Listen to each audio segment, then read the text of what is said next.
ரொம்ப வேதனையாக இருக்குது. இருந்தாலும் தலை ஃபேன்ஸு. தளபதி படம் பார்க்குறது அவளோட வந்தேன். காலையில் 4 மணிலேருந்து நின்றுங்கிறேன். தளபதி படம் வராதில் எனக்கு ரொம்ப மனவேதனையாக இருக்குது.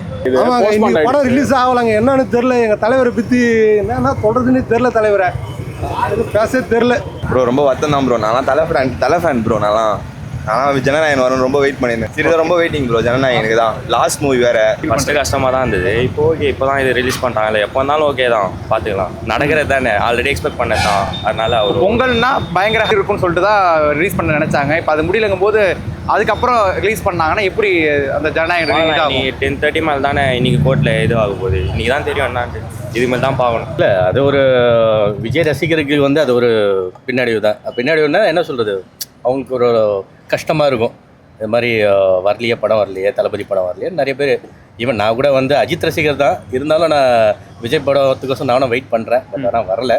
அதுவே வந்து ரொம்ப கஷ்டமாக தான் இருக்குது.